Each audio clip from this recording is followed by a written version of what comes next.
on va parler d'asymptote. Alors on parle toujours d'une asymptote à une courbe. Ici, j'ai la fonction f qui a x associe x plus 1 sur x plus 3 que j'ai représentée graphiquement. Donc j'ai la courbe de la fonction f, et je vais dire que j'ai une asymptote à cette courbe si j'ai une droite dont ma courbe se rapproche. Alors on va pas rentrer trop dans le détail de ce que ça veut dire pour l'instant, se rapproche. Est-ce que vous voyez ici une ou plusieurs droites dont la courbe se rapproche? Je vous laisse essayer de regarder un peu, et maintenant je vais vous les représenter. Voilà, j'ai tracé les deux droites qui sont des asymptotes à la courbe, c'est-à-dire que ma courbe se rapproche de ces droites. Alors où ça? Ma courbe violette ici se rapproche de la droite verte à droite. Elle se rapproche aussi de la droite verte à gauche. Je vois aussi que ma courbe se rapproche de la droite rouge en haut et de la droite rouge en bas. Alors ici c'est un hasard, on peut dire que ça se rapproche de la même droite à gauche et à droite, c'est souvent le cas, mais c'est pas une nécessité. Pour avoir une asymptote, il suffit juste qu'il y a un endroit où notre courbe se rapproche de la droite. Et on va essayer maintenant d'interpréter ça, c'est-à-dire de comprendre ce que ça veut dire en termes algébriques, le fait que ma courbe se rapproche de la droite. Et je vais commencer par exemple par ce qui se passe ici. J'ai donc ma courbe violette qui se rapproche de la droite verte. Pour bien comprendre ce qui se passe, il faut déjà avoir bien compris ce que c'est que la courbe qui représente une fonction, sinon on ne va pas y arriver. Et pour bien comprendre ce que c'est que la courbe d'une fonction, réfléchissez à par exemple ce point-là. Qu'est-ce que ça veut dire? Pourquoi j'ai ce point qui est sur la courbe? Chaque point de la courbe représente un cas d'application de ma fonction. C'est-à-dire qu'ici, quand j'ai ce point-là qui est sur la courbe, c'est un point qui est associé à ma fonction, dans le sens que si je remplace l'abscisse du point, donc x par l'abscisse du point, donc si je remplace x par 1 ici, le résultat que je vais obtenir, c'est l'ordonnée de mon point, donc 0,5. Je suis en train de dire, en fait, en plaçant ce point-là, que f de 1 est égal à 0,5. Et on peut faire le calcul pour vérifier. 1 plus 1, 2, sur 1 plus 3, 4. On a bien 2 sur 4, ça fait 0,5. Si je prends un autre point de la courbe, par exemple en 2, j'ai 0,6. Qu'est-ce que ça veut dire? Ça veut dire, donc 2, 0,6. Le fait que ce soit un point de la courbe, ça veut dire que f de 2 est égal à 0,6. Ça veut dire que quand, dans mon calcul, je fais x égale 2, j'obtiens comme résultat 0,6.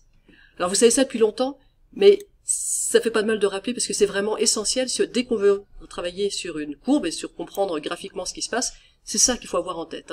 Chaque point de la courbe, c'est un cas d'application de ma fonction.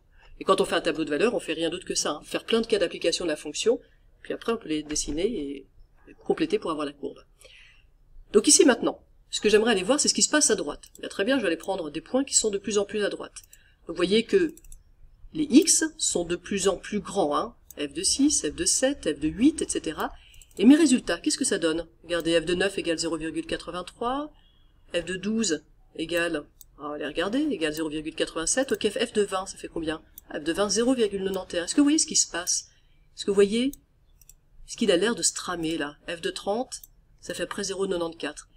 Est-ce que vous voyez que quand je mets des valeurs qui sont de plus en plus grandes dans mon calcul, j'obtiens un résultat qui est de plus en plus proche de 1. Et c'est pour ça que je me rapproche de la droite d'équation y égale 1. Parce que, en ordonnée, je vais me rapprocher de 1 quand x se rapproche de plus l'infini. Alors on va essayer d'écrire ça de manière un peu algébrique. Il y a une manière formelle d'écrire les choses. Là, je vais vous donner une manière pas très formelle d'écrire les choses, mais pour qu'on comprenne bien ce qui se passe.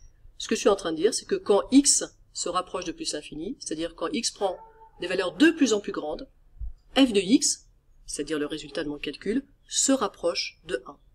Et vous remarquez que j'ai mis un petit 1 moins. Alors pourquoi j'ai mis un petit 1? Bien parce que ma courbe reste toujours en dessous de la droite en vert.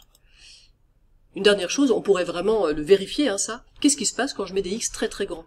Par exemple, si je mets x égale 1000, alors je vais avoir 1001 sur 1003. On voit bien que 1001 sur 1003, c'est très très proche de 1. Si je mets 100 000, 100 001 sur 100 003, c'est très très très proche de 1. Et si je mets 1 milliard 1 sur 1 milliard 3, bon, le 3 ils deviennent quasiment négligeables. Au bout d'un moment, il me reste quasiment plus que x sur x, donc 1. Et donc on comprend bien ce qui se passe en termes de calcul pour obtenir comme ça un résultat qui est de plus en plus proche de 1.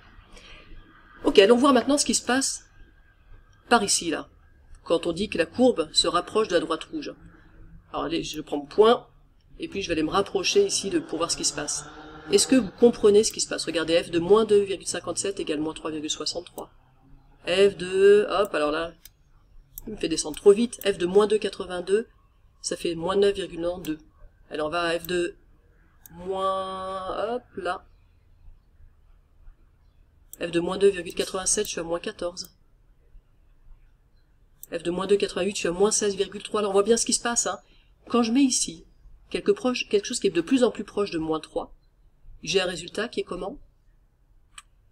Qui est de plus en plus proche de moins l'infini, d'accord? Qui est de plus en plus négativement grand. À nouveau, on peut faire le calcul, c'est-à-dire remplacer x par des valeurs de plus en plus proches de moins 3 pour s'en convaincre. Et à la limite, quand on aurait x qui est égal à moins 3 plus 3, ça fait 0, on est en train de diviser par quelque chose qui se rapproche de 0, et ça devient quelque chose de très très très très grand. D'où l'infini. Alors très très très très grand, positivement ou négativement, ici on le voit négativement. On va donc essayer de traduire par le même genre de phrase ce qu'on vient de voir. Qu'est-ce qu'on vient de voir? Essayez de le faire hein, dans votre tête. On vient de voir que quand x tend vers quoi? Tend vers moins 3, f de x tend vers moins l'infini.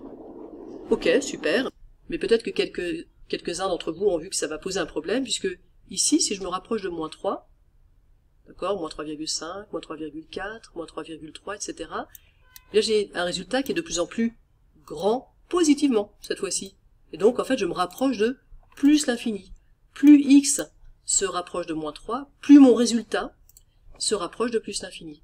Donc, je peux écrire que quand x tend vers moins 3, on est encore en train de se rapprocher de moins 3, f de x se rapproche de plus l'infini. Et là, ça c'est quand même pas très joli. Hein. Quand x tend vers moins 3, on se rapproche de moins l'infini. Quand x tend vers moins 3, on se rapproche de plus l'infini. On a l'impression d'avoir quand même une information ici contradictoire. Et effectivement, c'est contradictoire. Alors je laisse réfléchir, comment est-ce qu'on pourrait corriger ça, corriger ce qu'on écrit, pour écrire quelque chose de vrai et de pas contradictoire. Je vous remets sur le dessin pour peut-être essayer de bien vous rendre compte. En fait, moins l'infini, quand est-ce qu'on s'en rapproche? Quand on est à droite du moins 3. Quand on vient de la gauche du moins 3 et qu'on se rapproche de moins 3, on tend vers plus l'infini. Quand on vient de la droite du moins 3, on se rapproche de moins l'infini. Et donc pour corriger, on va simplement mettre un petit plus ici. Quand il se rapproche de moins 3 en étant plus grand que moins 3, eh bien je me rapproche de moins l'infini.